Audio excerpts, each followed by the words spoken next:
All right, what's up, guys? I actually want to run you through a quick Klaviyo setup guide from scratch and kind of how to set up your Klaviyo account and optimize it like a seven-figure brand. Um, so I'm going to run you through that real quick. So first of all, who am I? My name's Ryan Hammond. I'm the owner of Great Day Copy. We recently did over $225,000 in 6 months for a single seven-figure apparel client with optimized flows. I do full Klaviyo management, optimized email implementation, all that jazz. But I want to run you through exactly how you can set your Klaviyo account up. So firstly, very first thing, when you sign up for Klaviyo, if you are running a Shopify account, you want to do your Shopify Klaviyo integration.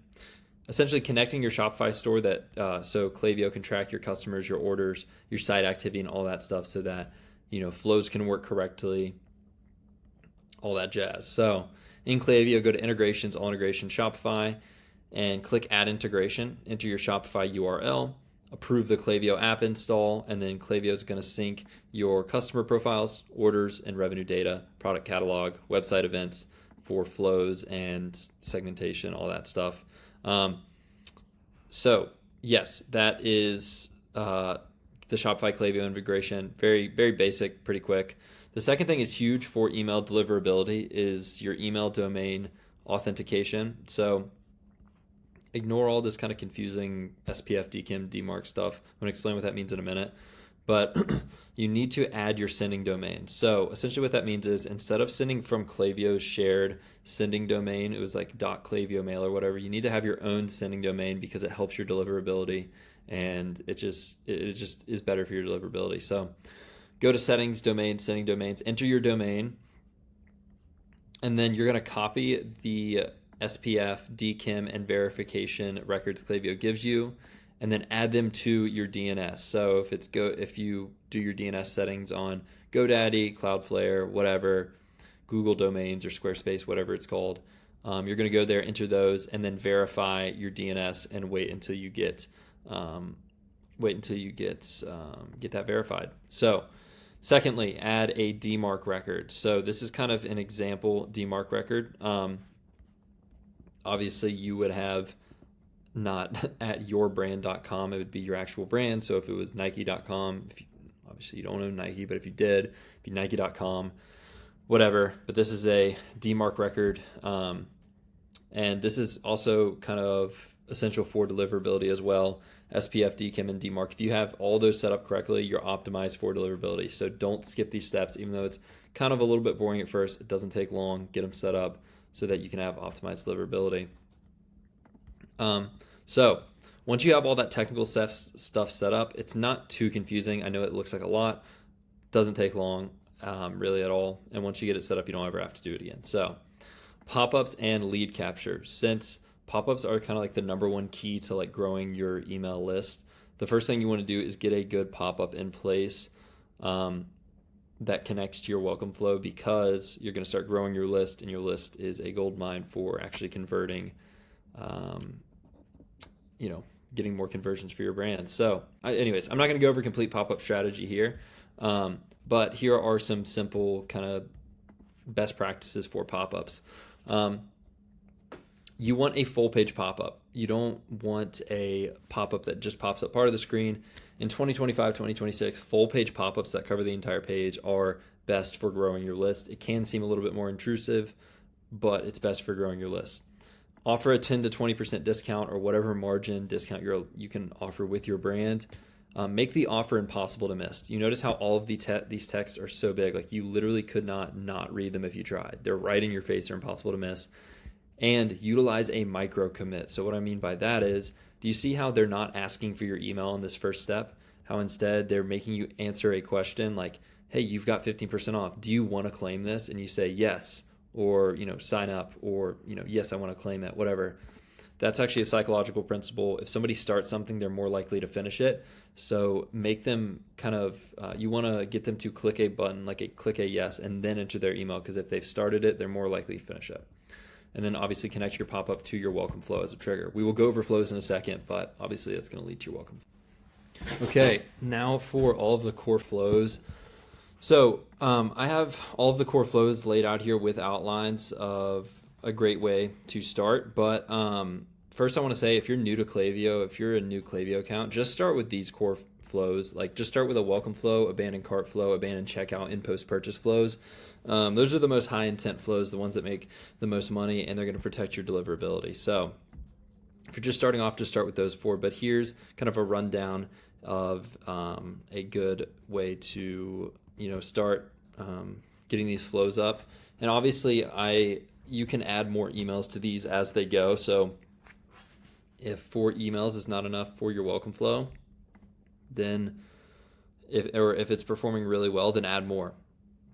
But you just want to get some of them up, and as they do well, then you add more emails.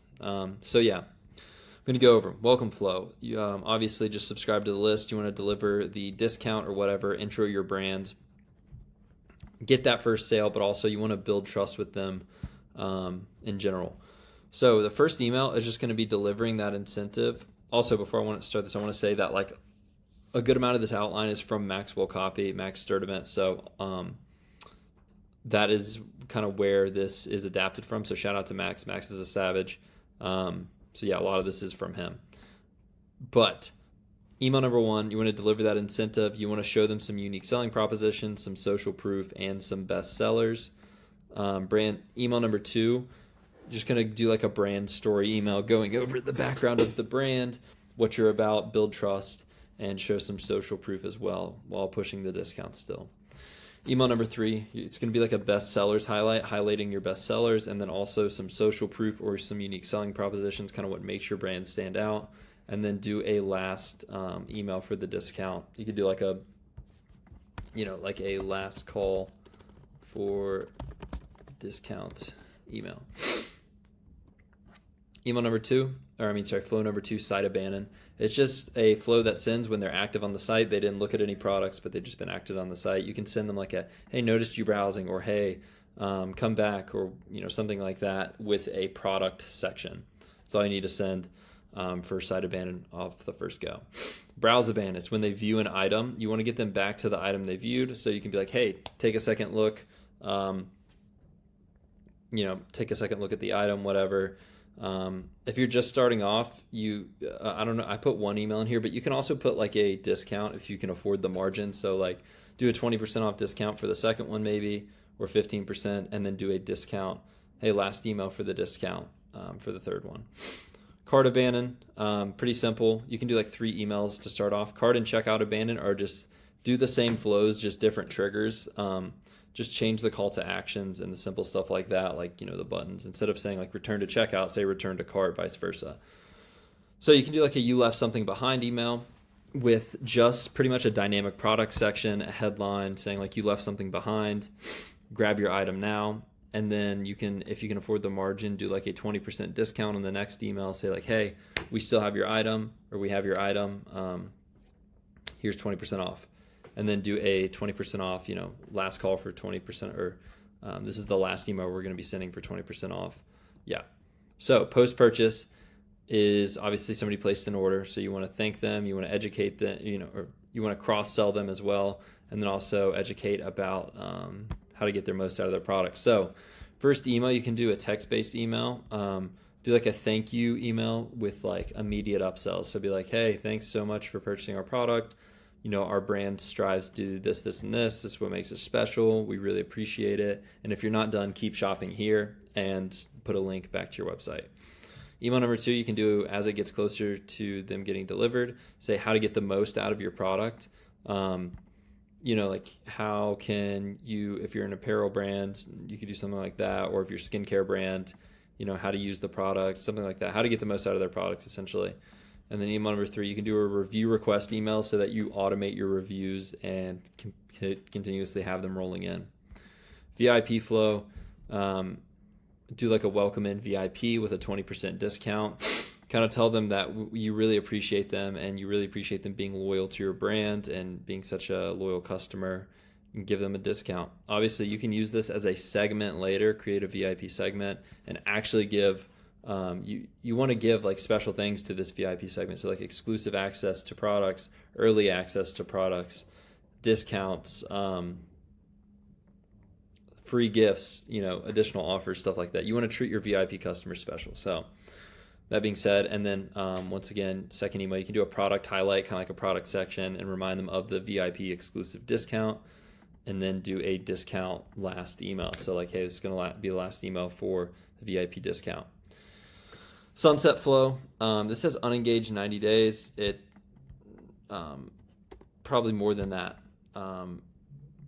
You could do probably unengaged 180 days. I think I do have a video on my channel going over the sunset. Actually, I don't know if I do, but either way, 90 days is too short. You can either re-engage them or suppress them. That's the point of this flow. It's just going to be one email. It's going to be, is this the end? If they click on the email, then they're going to be re-engaged. They're going to be back on the list. And if they're not, you can actually suppress them. And there's actually criteria for this, not just, there's actually logic. It's not just unengaged 180 days. It's going to be like, so if you build out logic like this in Klaviyo, it's going to be a little bit more, there's going to be a couple more rules in there. So don't just put unengaged 180 days probably. I already went over this. If you're new, just start out with these 4 flows. And I have another slide of it. Boom. All right, so down to the campaign strategy. Obviously, build consistency. You want to protect your deliverability at the same time. This says send 1 to 2 times per week. If you're just starting off, you don't need to be sending 3 to 4 times a week right off the bat. If you are an established e-commerce brand, you can send 3 to 4 times a week just as long as your metrics are staying good. If your open rates are above 50%, if your click rates are high, click rates are above 1%, keep sending. And if you're just starting off, do 14-day engaged segment if your deliverability is bad. And then as you go, you can open that up to 30, 60, 90-day engaged segment. You want to make sure your open rates are staying above 50% though. Obviously, if you were just starting off and you had like 200 subscribers, you can probably just send to your whole list. But as time goes on, you want to segment between engaged and unengaged, and you don't want to send to unengaged, obviously. So that's how to do the technical side of campaigns, but the actual formula, like what do I actually send to my list? Here's kind of a good formula for high converting e-commerce emails. So skimmable design. You really want one clear point per email. You don't want like 5 call to actions or 5 different messages in an email. You really want one point of an email, one call to action, one point of the email. You want high contrast call to action buttons above the fold. So essentially in high converting email design, you want massive buttons in your email so that they're impossible to miss and easy to click. Mobile first layout. If you build at 600 pixels in Figma, it looks great. But once again, massive buttons, and you want to make sure that it's skimmable and that people can know what it's about in about 3 to 5 seconds, because people do not read emails, they skim them. You also want to inform and entertain. You're not just selling in your emails. Teach things around your product. Soft sell through story or education, not just discounts, stuff like that. So like here's a couple examples. Like if you were a sunscreen brand, you could do like how to pack the perfect beach bag, and then the call to action would be, add this sunscreen to your cart. If you're a coffee brand, you could do the 5-minute morning routine for coffee lovers, and then get them to shop the roast that's featured in the story. Or if you're a skincare brand, you could do a spotlight of one of your ingredients and what that ingredient means, and then position your skincare product as the call to action. So it's not just sending sales emails. You're going to be obviously soft selling through story, through education, not just discounts. Position the product naturally. All your emails, you want to connect back to your product. There's going to be exceptions here and there, but most of the time you always want to call to action through back to your product. Consistent rhythm, 1 to 2 times per week. Once again, if you're an established e-commerce brand and you have the deliverability, 3 to 4 times per week is really where you want to be at. But if you're just starting out, try 1 to 2 times per week and make sure your metrics are staying good. You can rotate between that educational kind of story content and the occasional sales email here and there, or occasional hard selling email here and there. You don't want to always send out sales emails. Basic segmentation setup. Kind of talked about this, but you want to send to engage people on your list. So Here is criteria for 30-day engaged, which is a great way to start. I said 14-day engaged as well. It's the same logic. You just want to replace the 30 number with 14 or with 60 or with whatever segment you're building. So person can receive email marketing because person is subscribed and they've opened an email at least once in the last 30 days, or they've clicked an email at least once in the last 30 days and has bounced, there should be an and there, and has bounced 0 times overall time.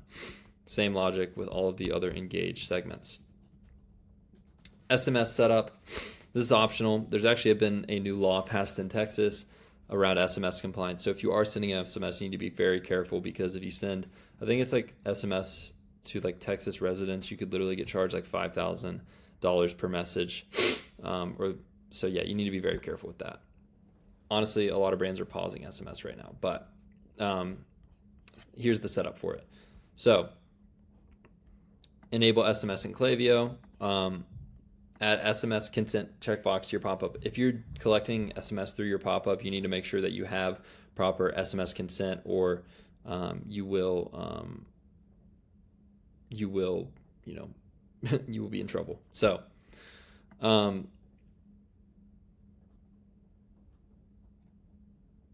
frick that, I'm not doing SMS. All right, final recap. Kind of going over exactly what we went over. You want to have Shopify and Klaviyo connected, SPF, DKIM, DMARC are authenticated, and your branded sending domain. Like we said, that's for your deliverability.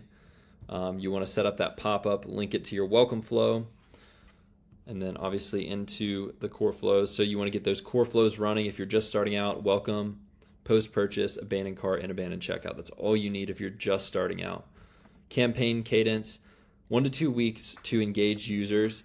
1 to 2 times a week. If you're an established e-commerce brand, 3 to 4 times a week is really where you want to be at. And then create those engaged segments of 14-day engage, 30-day engage, 60-day engage, 90-day engage, and then optional enable SMS if you want to. So this is the type of setup that can turn Klaviyo into a 20 to 40% revenue channel for your brand. You want to get consistent first, and then as you go on, you can optimize it. But if you want a free Klaviyo audit and game plan for your brand, book a call below, and I'd love to give that to you. So I hope this helped. I'll leave this doc in the description if you need it. And yeah, thank you.